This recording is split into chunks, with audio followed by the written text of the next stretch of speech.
As a professional photographer, the new year is a time for me to kind of take a look around the studio and see what's working, what's not. And right now, especially with my camera, I've had my current camera, my EOS R, I think maybe a little over a year. And again, at the beginning of the year, it's time to take a look and say, is it doing what I need? Is it time to upgrade my camera? Is it time for me to move past my EOS R? I'm going to tank up and we're going to get into the discussion. Maybe you'll get something from it that'll help your thought process.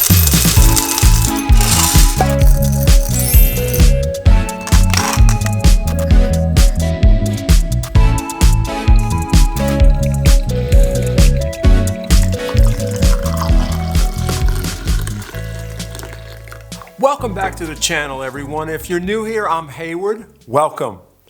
Let me level set a little bit. If you haven't watched some of my videos or if you don't recall, I currently use an EOS R for my portrait photography business. I'm not going to go into all the reasons for that. The very first video I did on the channel explains my rationale for why I have the EOS R.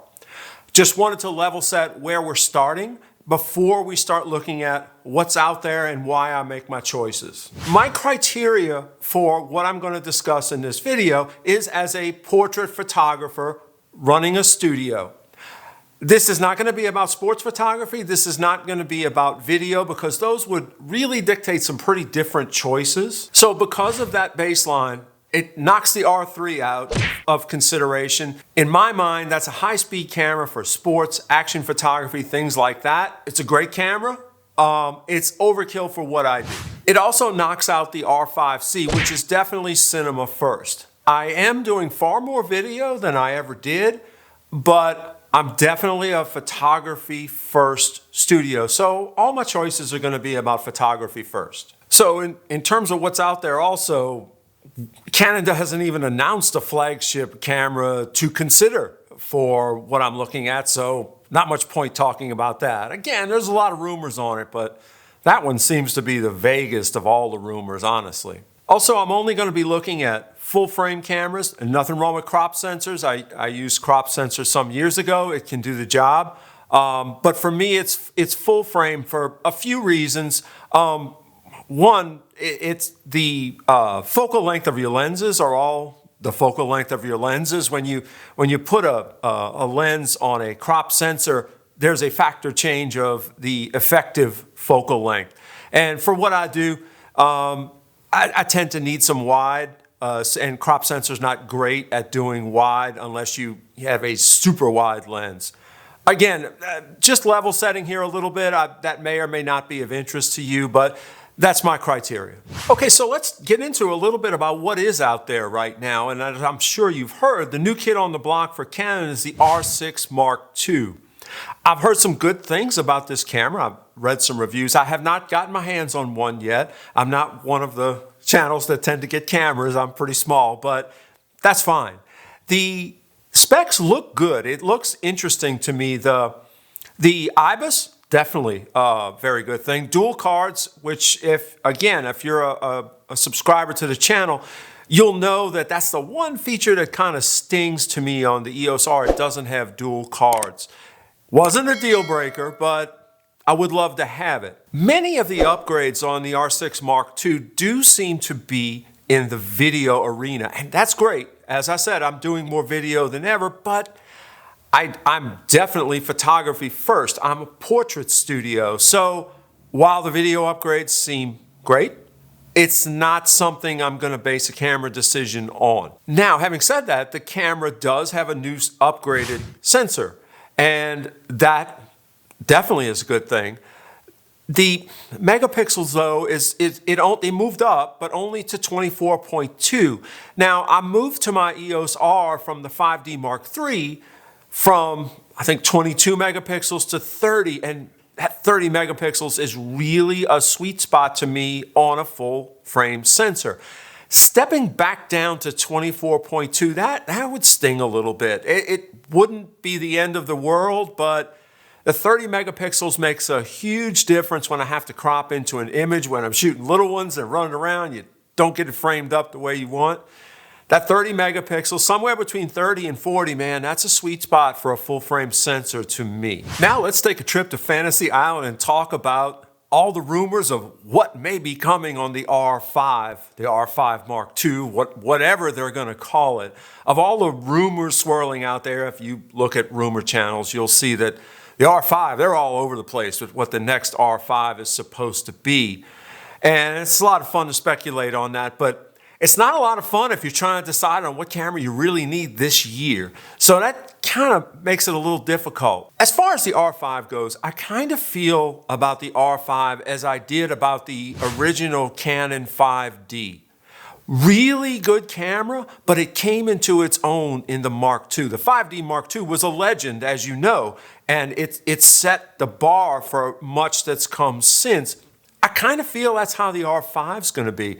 There's nothing really wrong with it, but it seems like there's a few little fixes and changes and tweaks that are going to make it step into the realm of the great with the next iteration, which it could be this year.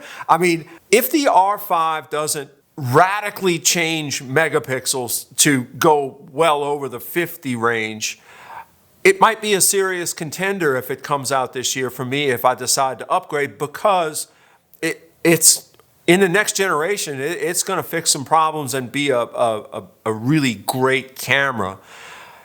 My problem is if they go much higher with the megapixels. I'm a firm believer, and I've said this many times, that if you're looking for more than 50 megapixels, I feel you're really looking at medium format. And because the pixel density on a full frame 35 is just too high. I mean, who wants a pixel density like an iPhone on your full frame? They're getting pretty small. I mean, you keep hearing these 100 megapixel rumors, and not for me, not on a full frame. No, that's not something I'm going to do. Medium format, yes. So the R5, depending on what turns out to be the case, if it actually comes out this year in a new version, yeah, that might be a contender. But what is Canon going to do with the EOS R? For me, that's a huge question. The EOS R, if you think about it, really is a camera that is in a niche of its own. And I think that happened because it was Canon's first mirrorless camera. There was no market line to place it in, so they kind of did what they thought they needed to do to get it going, get the sales going. And I really think the 30 megapixels was a little bit more than they would have wanted to do for a camera at that price point, given how it's shaken out today. The EOS R is $1,000 less than the EOS R, R6 Mark II, and it has far more megapixels. And so think about that. It's really strange in that sense. Now, there's other features, dual cards, et cetera, that change these price points. But I always felt the EOS R was a niche unto itself. And if it could get dual cards and maybe the autofocus system from the R5, that would be nirvana. I mean, it would be a camera that for a photography-first photographer who's not seriously worried about video, man, that's a hard feature set to beat. I mean, even if they just revise the camera to bring it up to current mirrorless standards, increase the autofocus, whatever video, non-cropped 4K would be wonderful. That would help me a lot since I'm recording on that right now. It wouldn't take much for me as a professional photographer to think, this camera's perfect. Okay, so where does this leave me? Well, let me rank my choices. The EOS R6 Mark II would have to be a third choice right now between an upgraded EOS R or an upgraded R5.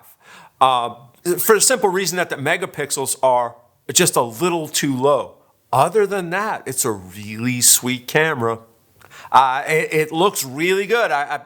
It had my eye. It's just the megapixels aren't quite there. If the R5 upgrades, it's certainly going to be more expensive, as will the EOS R. If either one of them upgrade, they're going to be more expensive. So you're gonna pay a price point either way. If the EOS R upgrades without maybe going over 35, 38 megapixels somewhere in there, they upgrade the electronics with the autofocus and such, even if it doesn't have dual cards, which I wish it would, I think that would move that camera right ahead of the R6 Mark II, which I think it should be. If Canon would just do that, that would be it. That would be my number one choice. The R5 is still going to be that higher end camera with all the feature sets that I just don't need to make beautiful portraits, even 60-inch prints, as you've seen from some of my other videos from 30 megapixels. So let's go, Canon. Upgrade this EOS R. Let's get this thing going and really have that perfect camera for portrait photographers. That's how I look at it as a photography-first portrait photographer. I'd love to hear from you. What do you think about what's out there, what may be coming, if you're going through the same thought process I am? Once again, Happy New Year. I hope you've enjoyed this video. I hope you've gotten something out of it. Until the next video, cheers.